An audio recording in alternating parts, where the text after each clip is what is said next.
When should you trade pawns in chess strategy? When should you trade pawns in chess strategy? This is a question that many players ponder as they navigate the complexities of the game.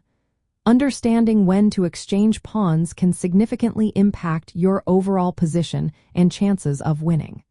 Let's break it down into some key scenarios where trading pawns can be beneficial. First, consider trading pawns to weaken your opponent's pawn structure. If you can force your opponent to create weaknesses, such as isolated or doubled pawns, you gain long-term targets to attack. This can restrict their piece activity and give you a strategic edge. Next, think about opening lines for your pieces. Exchanging pawns can open files or diagonals that benefit your rooks, bishops, or queen.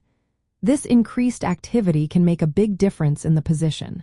When your pieces are more active, they can control more space and create threats.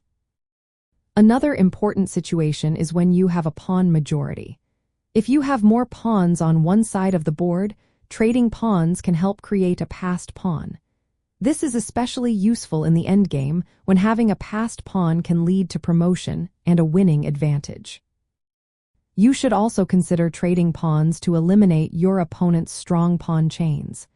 If your opponent has a secure pawn chain, trading pawns to undermine it can weaken their position.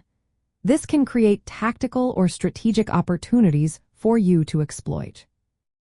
Additionally, if you find yourself ahead in material or position, trading pawns can simplify the game.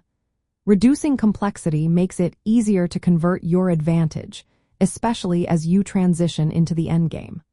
A superior pawn structure or material advantage can be more effective in a simplified position. Sometimes, you might prefer a calmer game. If the position is too dynamic and you want to avoid complications, trading pawns can help reduce your opponent's attacking potential. This can steer the game toward a more favorable endgame for you.